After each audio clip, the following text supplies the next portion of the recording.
आपको चेतावनी देते हैं कि इस काम में संकट आएगा। अगर कर्मयोगी हैं, निश्चय बात है, तो आप पार चले जाएंगे और आप आगे पे टिक गए तो आप डूब जाएंगे। और देवी नाथ ने जब जाकर बताया तो सत्यवान शास्त्री ने कहा उत्तर दिया, कहा मुनिराज ये आप क्या कहना चाहते हैं? हम कर्मयोगी हैं और अगर चले आकर देखा जाएगा, अगर आप हमें ना बताते तो ऐसा हो जाता। अरे मुनिराज हम कर्मयोगी हैं और अपने कर्म से हम अपने इतिहास को बदलेंगे और हम निश्चयवाद हैं और हम सनातनी भारतवासी हैं और हम करके दिखाएंगे। योगी जी ने नारद ने उनको प्रणाम किए और वहां से चले गए। कहने लगे जहां कोई मार हमारी नहीं चलेगी। और उनके बात का जवाब सुना और जवाब सुन के चले गए और उन्होंने शादी बनाते हैं और समय आ जाता है। समय तो पीछे इंतजार करता था, आज शादी हो जाती है, तय होते हैं, क्योंकि आज भाग्य पे टिके हुए हैं। आज कर्मयोगी नहीं है, कर्मयोगी नहीं है, कर्म पर भरोसा ही नहीं है। क्योंकि कर्म से हार जाते हैं, क्योंकि नींद पूरी करने हैं, जीवा का स्वाद पूरा करने हैं। और जो शराब पी करके सो रहा है और जीवन को बेकार कर रहा है और कहता है हमारे भाग्य में नहीं है। भाग्य कहाँ से आया है?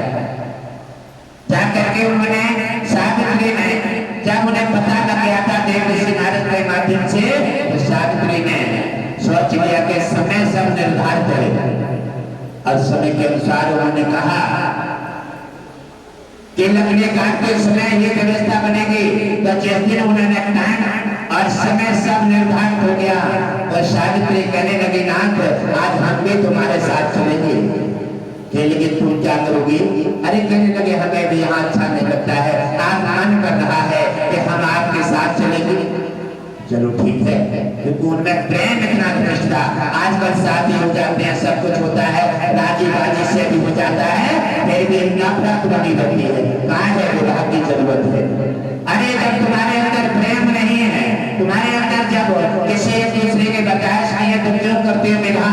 आप ऐसे रहिए और कर्म के देश के समर्पित रहिए और देश की सेवा करके अपने मानव जीवन की धरोहर पा लीजिए। इससे भी तुम्हारा कल्याण हो जाएगा।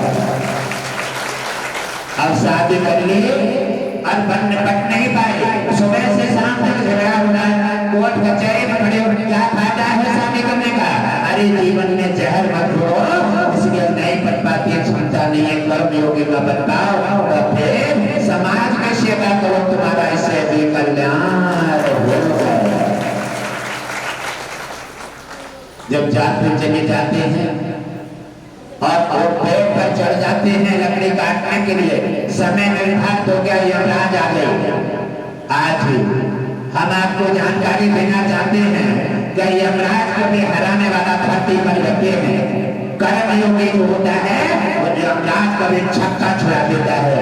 और जो भाग्य पर निर्भर होता है, भाग्य पर निर्भर होते हैं वो कायर होते हैं। जो भाग्य पर निर्भर होकर के बैठ जाते हैं और कर्म करना छोड़ देते हैं, ईश्वर उनसे नाराज रहता है, कहता है कि मैंने तुम्हें कर्म भी दिया और भाग्य भी दिया है, दोनों को साथ लेके चलो और इससे तुम्हारा कल्याण होगा। जीतते हैं और घर से बाहर जाते हैं और कुछ शमशान तक पहुंचाते हैं, कुछ माचिस लगा करके और अपना अपना आडंबर पूरा करके छुट्टी कर देते हैं। ये है भाग्य पर रहते हैं। और सावित्री ने अपना कर्म करके और अपना फर्ज निभाया और पति को यमराज से वापस ले आई। सास ससुर के हाथ में नेत्र ले लिए, राजपाट वापस ले लिया।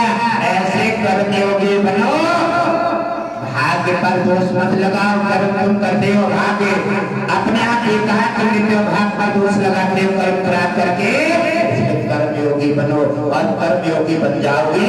प्यास लग रही है कुआ खोदो, किसी दूसरे के पीछे मत रहो। कर्मयोगी बनोगे बेटा बेटे, साधु संत महापुरुष। हमारे सनातन देश धर्म है, इसलिए सनातन कहते हैं महापुरुषों का देश है। कर्म में अधिक होना चाहिए और कर्मयोगी कम रह गए हैं। कर्मयोगी जिनके भाग पर ज्यादा निर्भर हो गए हैं।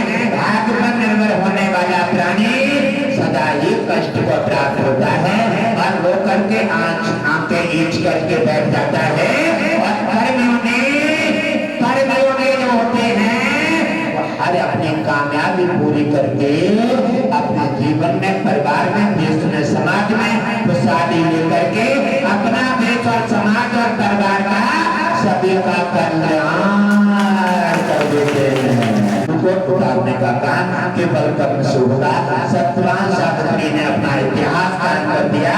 आज ये नाम की इतिहास और वेदों में चर्चा रहती है। आप चर्चा का विषय तुम्हारा जब बनेगा जब आप कर्म करेंगे। आप प्यासे हैं, आप दूसरे के नल की तरफ मत देखिए, आप दूसरे के नर मत तोड़िए, आप दूसरे के दौलत पर मत जाइए। आप अपना कर्म कीजिए, आप अपने कर्म का पौधा लगाइए और फर्ज निभाइए। कर्म करोगे, पौधा लगाओगे, फर्ज निभाओगे, छाया भी मिलेगी और ठंडी हवा भी, फल भी मिलेंगे आपको भी, आपके पड़ोस को भी, आपके परिवार को भी, और आपका तुम्हारा सबका कर्म करने से कल्याण होगा और विष्णु लक्ष्मी गुरुदेव की कृपा बरसेगी, आनंद मंगल होगा।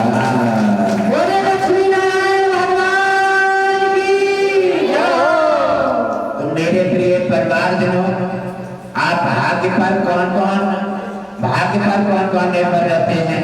कौन कौन निर्भर रहते हैं? कोई नहीं रहते और शायद आधे से ज्यादा रहते होंगे। जब चर्चा होती होगी ना तुम्हारी तो क्या करोगे बहना? आज जब उनके भाग्य में आए तो कहां से मिले? कहते ना आपकी चर्चा का विषय बना रहता है घर घर में, भाग्य में आए तो कहां से मिले? आप भाग्य का ईश्वर ने बनाया हुआ है और कर्म भी तो ईश्वर ने बनाया और तुम भी ईश्वर ने बनाए हो। हाँ, सब ईश्वर ने बनाया है और ईश्वर के बताए हुए को हम बता रहे हैं। भाग्य बनाया है ईश्वर ने और कर्म भी बनाया ईश्वर ने और कर्म का मार्ग जो ईश्वर ने दिया है, कर्म कीजिए। अच्छा, कर्म पर कौन कौन अपना विश्वास रखते हैं? कर्म योगी कौन कौन है? हाथ उठाएं, हाथ उठाएं। कर्म कौन कौन विश्वास रखते हैं कर्म पर? अच्छा, जो हाथ नहीं उठा रहे कि कर्म पर इन्हें भरोसा नहीं है। कर्म क्योंकि कर्म नहीं करोगे, देखो अगर खाना बना रखा है ना और हाथ से तोल के नहीं खाओगे तो कहां से मिल जाएगा? शरीर के लिए, पालन पोषण के लिए ये आपने पैसा पैदा किया है। जब आपकी काया सही रहेगी तब आपकी माया काम में आएगी। काया चल बसी का हो माया को सब ले जाओगे। आंख बंद होते ना सब भैंस के पेट से नीचे डाल दो जाए। इसलिए दौलत जो भी कमाई है, पैसा पैदा किया है शरीरों के संचालन करने के लिए। आप इसके बारे में, शरीर के देख रेख और इनका पालन पोषण करने में आप कोई भी लालच मत कीजिए, क्योंकि काया जब नहीं रहेगी तो आपकी माया बेकार हो जाएगी। कौन संभालेगा? कौन संभालेगा? सब बेकार हो जाएगी। जिसके हाथ पर भी खर्चा खांची करेगा। इसलिए काया को ध्यान रखो और जो भी दवाई जो भी दी जा रही है वो देव कहते हैं कि दवाई, और आपने सोचा है कि हम लालच कर रहे हैं, नहीं, आपका फायदा नहीं हुआ है। क्योंकि आपको 1-2 महीने में ठीक हो जाते फिर आपको दवाई 6 महीने खानी पड़ी। आपको क्या लाभ होगा? कोई फायदा हुआ? और आप अगर नियम से दवाई खाओगे तो 2 महीने के 1 महीने में ठीक हो जाओगे। आपका पैसा भी बचेगा, समय भी बचेगा और आपका जीवन भी, शरीर भी जल्दी ठीक हो जाएगा। आप संतान के लिए, परिवार के लिए सही तरह से फर्ज निभा पाएंगे, काम काज करेंगे। इससे तुम और तुम्हारा परिवार दोनों खुशहाल हो जाएंगे, तब तुम्हारा कल्याण होगा। गुरुदेव ने जो कहा है उनके अनुसार चलो और गुरुदेव ने जो आपको मार्ग दिए हैं उनकी बात मानो और मानोगे, जानोगे और नियम का पालन करोगे तो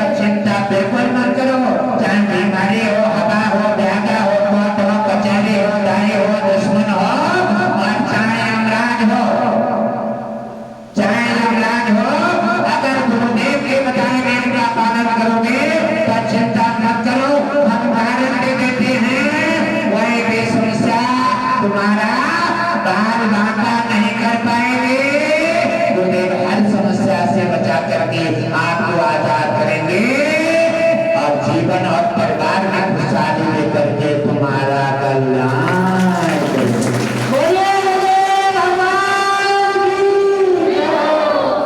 इसलिए दुनिया हमारे पूर्वज पहले हल ज्यादा चलते थे, तो हमारे पूर्वज बड़े बड़े कहते थे कि कोई पहले जो है ज्यादातर जब हल चलते थे तो पहना और लाठी ज्यादा खेतों में रखते थे, जंगलों में चले जाते थे, तो जब लाठी बड़े होते थे और पहना हल चलाते समय टूट जाता था तो लाठी में से पहना निकाल देते काट के, क्योंकि जरूरत है तो चलाओगे और बर्दी कहाँ से संभलेगी। अब उसी में से लाठी में से काट कर पहना निकाल दिया। अरे पहले हमारे बुजुर्ग जो थे वो लाठी में से पहना निकालते थे, आजकल के हमारे नौजवान दुनिया पहना में से लाठी निकालते थे, पहना में से लाठी बनाते हैं। और पहले लाठी में से पहना निकालते थे, तो लाठी में से तो पहना निकल जाएगा, लेकिन पहना में से लाठी कैसे बन जाएगी, उसे जोड़ोगे कैसे। इसी प्रकार अपनी बुद्धि का बार बार प्रयास करते हैं लेकिन कामयाब नहीं होते। हमेशा या तो जान लो या फिर मान लो, जानोगे मानोगे। गुरुदेव एक एक बात एक एक पल सत्संग होता दरबार आपके कल्याण के लिए है। हम आपके हैं, देवता आपके हैं, गुरुदेव आपके हैं, आपके कल्याण के लिए ये आप पूरा समय देते हैं। आप कर्मयोगी बनो, आपकी गरीबी हटेगी, आपकी मनोकामना पूरी होगी और इच्छा पूर्ति करके भगवान विष्णु लक्ष्मी को देव आपका कल्याण